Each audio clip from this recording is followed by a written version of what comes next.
बच्चों, कक्षा 7वीं संस्कृत में आज हम रिवीजन करेंगे चैप्टर 1, 2, 3 का।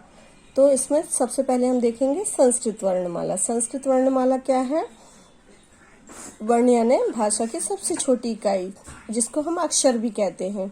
तो वर्णमाला को दो भागों में बांटा है, स्वर वर्ण और व्यंजन वर्ण। स्वर्ण वर्ण क्या होते हैं? जिनकी मात्राएं बनती हैं अ से लेकर अह तक, और व्यंजन वर्ण क से लेकर ज्ञानी तक। अब है यहाँ पर देखेंगे कि यहाँ पर व्यंजन को कैसे तोड़ा जाता है। देखो, बिना स्वर के व्यंजन नहीं पढ़े जा सकते। जैसे हम क अकेला नहीं बोल सकते, क के साथ अ भी निकलेगा, क। तो ये देखो, क प्लस अ, तब पूरा क बनेगा।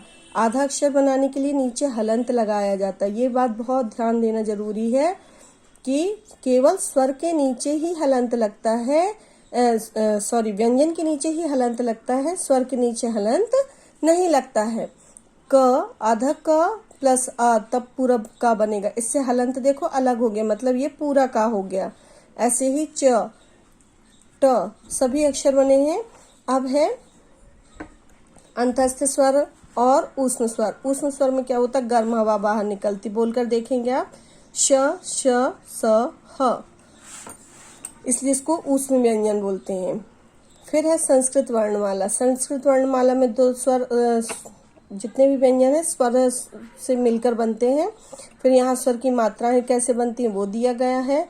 स्वर है यहाँ पे देखो, संयुक्त व्यंजन। संयुक्त व्यंजन क्या होते हैं? बहुत ध्यान से सुनेंगे। संयुक्त व्यंजन दो वर्ण मिलकर जिस व्यंजन का निर्माण करते हैं उसे संयुक्त व्यंजन कहते हैं। जैसे एक वर्ण देखो, ये क और एक वर्ण श, आधा क आधा श। आधा क्यों बोला हमने? नीचे हलंत लगा है। आधा का आधा श मिलकर आधा छत्री का बन रहा है। देखो, यह छत्री के नीचे भी हलंत लगा, आधा छत्री का। आधे छत्री को पूरा करने के लिए देखो आ ऐड किया गया है, तब जाकर ये पूरा छत्री बना। ऐसे ही आधा ता आधा र मिलकर आधा त्र बनेगा। आधा त्र को पूरा करने के लिए क्या बनेगा? त्र में अ ऐड करना पड़ेगा, तब जाकर पूरा त्र बनेगा। ऐसे ही ज्ञानी का किससे मिलकर बनता है? इन अक्षर को सीख लेंगे कि ये संयुक्त व्यंजन किससे मिलकर। ये 4 संयुक्त व्यंजन हैं जिनको आपको याद करना पड़ेगा कि ज्ञानी का किससे मिलकर बनता है। आधा जा आधा इया से आधा ज्ञानी का, और आधे ज्ञानी को पूरा करने के लिए हमको क्या ऐड करना पड़ेगा? अस्वर ऐड करना पड़ेगा, तब पूरा ज्ञानी का बनेगा। ऐसे ही श र श्र, आधा श आधा र आधा स्र बनेगा। आधे स्र को पूरा करने के लिए अ ऐड करेंगे तो बन जाएगा पूरा स्र। तो ये तो हो गए हमारे संयुक्त व्यंजन। अब यहाँ पर देखो, एक्सरसाइज में वही पूछा गया है कि दिए गए में जो अंतस्थ और ऊष्म व्यंजन को अलग अलग कीजिए। तो यहाँ पर किया गया है। फिर है सेकंड एक्सरसाइज, हमने कट करवा दी थी।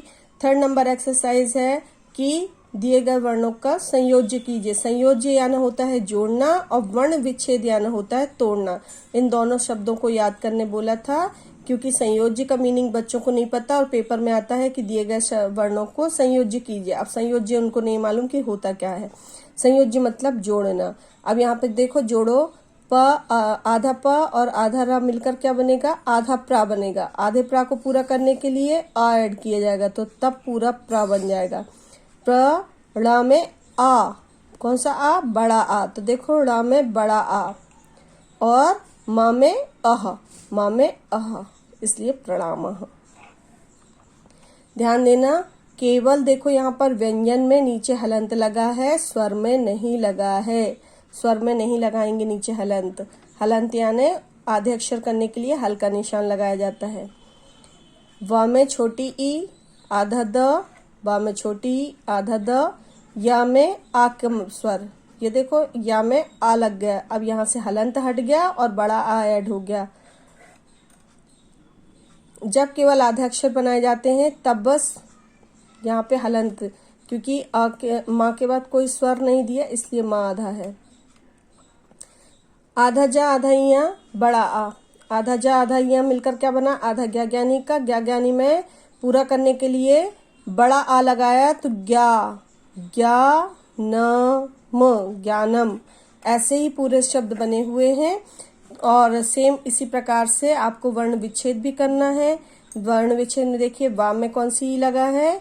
तो तो वा के बाद छोटी, वा के बाद देखो छोटी। ये बच्चे ने किया हुआ है, ओल्ड बुक है, ये बच्चे द्वारा किया गया है। वा में देखो छोटी, विद्या, र था में बड़ी, विद्यार्थी। ऐसे ही यहाँ पर अभी हमने जो बुक से सीखा है वही करना है कि त्रा कैसे बनता है, श कैसे बनता है, ज्ञा कैसे बनता है। इसके बाद सेकंड लेसन देखेंगे आप। सेकंड लेसन में हमने शब्दार्थ बताए कि शब्दार्थ आपको कौन से करने हैं, जो टिक वाले शब्दार्थ हैं वही करने हैं। टिक वाले शब्दार्थ के बाद सेकंड नंबर एक्सरसाइज देखो।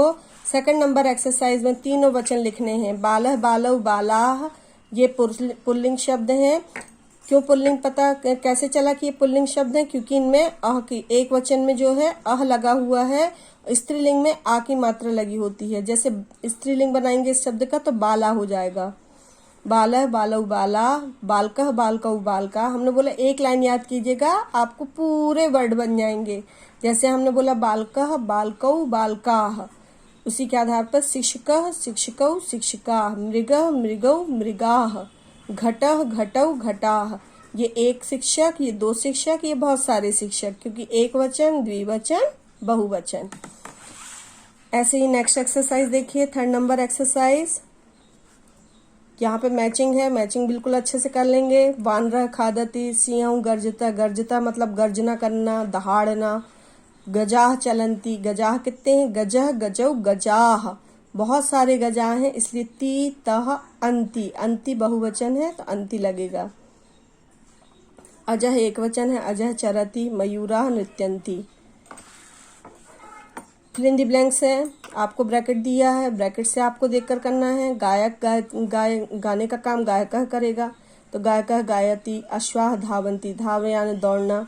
गजौ चलता, दो गज हैं तो क्योंकि गजा गजौ, गजौ दो गज है तो दो गज यानी दो हाथी, और ती के बाद क्या लगता है? तह, चलता। छात्राः पठन्ति, वानराः खादन्ति। तो इसी प्रकार से ये एक्सरसाइज है। नेक्स्ट चैप्टर है आपका थर्ड नंबर चैप्टर। हमने यहाँ पर स्त्रीलिंग शब्द बताए हैं। स्त्रीलिंग में वह को अपन साते ता बोलते हैं और तीता अंति। ये चैप्टर में समझाया गया था। इसकी एक्सरसाइज ध्यान देंगे। शब्दार्थ में जो टिक वाले शब्दार्थ हैं वही करेंगे। और फिर है एक्सरसाइज। एक्सरसाइज में एक वचन द्विवचन स्त्रीलिंग का याद कर लेंगे। एक कर लेंगे लाइन, तो वैसे ही जैसे पुल्लिंग में करते हैं एक लाइन याद, तो बाकी लाइन बन जाएंगी।